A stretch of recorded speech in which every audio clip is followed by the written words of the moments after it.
اجيو تشوفوا هذا دعا الخطيبه ديالو من مور ما فسخات الخطوبه، حيت عرفات ان الخاتم اللي جاب ليها ماشي حقيقي، ودعاها في المحكمه باش ترد ليه الفلوس اللي خسر على الحفله ديال الانجيجمنت، الحفله ديال الخطوبه اللي داروا. تفرجوا حلقه زوينه وقولوا لي اون كومونتير في نظركم شكون اللي غلط، واش هي حيت ما عجباش الحال جاب ليها خاتم فايك ماشي حقيقي، اولا هو حيت كان خصو يجيب لها خاتم حقيقي. I'm suing her today for the amount of 1375 because after I proposed to her, she broke up with me after finding out that this was a lab-grown diamond. Okay, let's back up. So you bought her an engagement ring and she wasn't part of the purchase?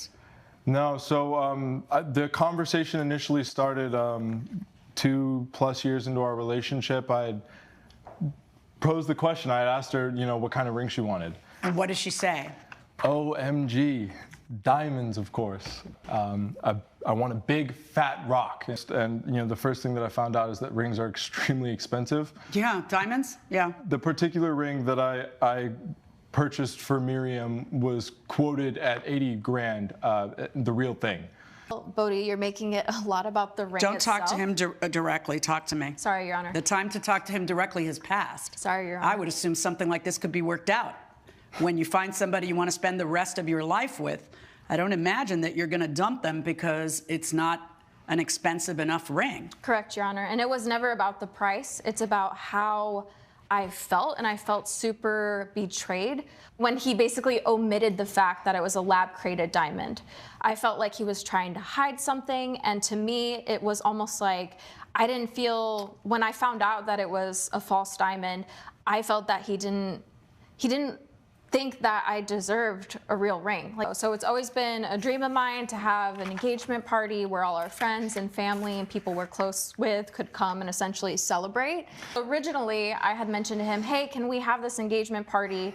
And I actually have the text messages where he initially said no, he didn't want to. But then I expressed to him like, hey, I've always really wanted to have this.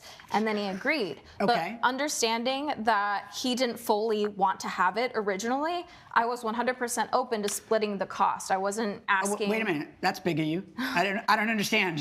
He doesn't want it. I thought you were going to say I was 100% open to paying for all of it. When you're at the engagement party, what happens? So at the beginning of the party, it was great. Friends and family were there. Everyone was having a good time.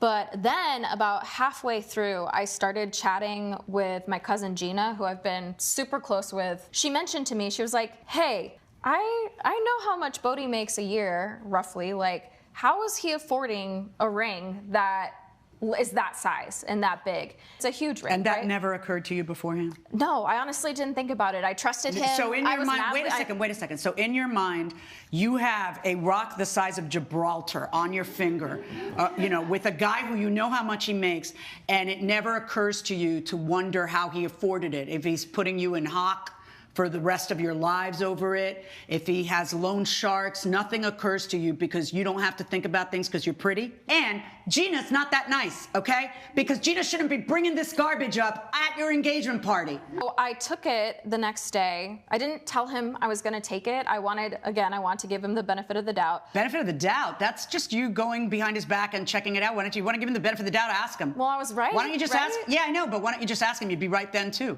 If you ask, you talk about his communication level, what about yours? I guess I felt, okay, that's fair. I think I felt bad though. Like I did not want to accuse my fiance. I mean, I loved him. I thought this was How about the man. just, hey, Gina brought up blah, blah, blah. How did you afford this? Is this lab created or is it, you couldn't just do that. So you take it somewhere and they tell you, no, this is lab created. And then what? Correct. And I'm crushed. Honestly, like I'm hurt. Like, yeah, sure, I'm mad, but I'm mad because I'm devastated. I really didn't think that the man that I knew I was going to marry before, the man that I had spent 3 years of my life with, didn't see me as a valuable enough fiance or Either girlfriend. that or that you put a tremendous amount of pressure on someone whose income you know. I want a huge rock, like you're marrying a Rockefeller. Like maybe you shouldn't have said that. But we could have talked about. You could have talked about it, but instead you dumped him, right? Sure, but he wasn't going to give. He wasn't interested in doing a blood diamond anyway. And even if he would have came back and been like, hey, I have a blood diamond for you today, it's not the ring itself. Right, so look at me and not him. So if in fact that's the case, we could have talked about it, means nothing. That is a meaningless statement on your part in my courtroom. Because the truth of the matter is that you were angry that he didn't buy you a genuine diamond, embarrassed you in front of Gina, and so you dumped him. You decided the course of the rest of your life has to look different over this one issue. This was something you guys couldn't talk about and work out and, you know, kind of come to a happy medium. Life is full of compromises. If you think it isn't, you are nuts. So if you think that that is a game changer, then you didn't find the right guy, because you wouldn't have felt that way if he was the right guy for you. But you don't think he's the right guy. There's no other explanation, or you're an idiot. I just feel like... That's the most... I know, just don't keep repeating yourself. I heard you. I just can't believe you. I'm stunned because it is so silly. In other words, when you decide who you want to spend your life with, this shouldn't be the be-all and end-all of it, okay? Because you spent 3 years with the guy. If you spent 3 years with the guy, did he ever cheat on you, fool you, lie to you, anything? No. Should have known that you were much more materialistic. All right, now after having discussed all that, let's discuss the legal issue that is in front of me, which is that you now want me to go retroactively back to the engagement party.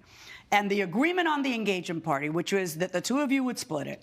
And you want me to turn around and decide that this is now a debt that she owes you because, after all, she dumped you. Well, I believe that when I propose to her, I'm making a commitment for life.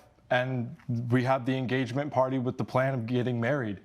And I held up every single part of my end of that bargain. I showed up for her. As to the case at hand, which is whether I'm supposed to go back and see a completely willing commitment that you made of paying for half of a party that half of it was your friends and everybody enjoyed. It wasn't willing. Like, it doesn't matter. I don't care who had more friends there. No, I didn't want to have the party. Okay. And I need the two of you to zip it. Yes, Your Honor. You both understand what I mean? Yes, Your Honor. Okay, the next person who talks gets thrown out. You want that to be your end? No. So stop talking. If at the time that you spent the money, it was not a loan, it doesn't magically become a loan now. If at the time that you spent the money, you spent it willingly, it doesn't magically become a debt that she owes you now. I realize what your argument is. Yeah, but then she dumped me. So what? That's life. We don't turn around and change the terms of your agreement on the engagement party because you're disappointed. Verdict for the defendant.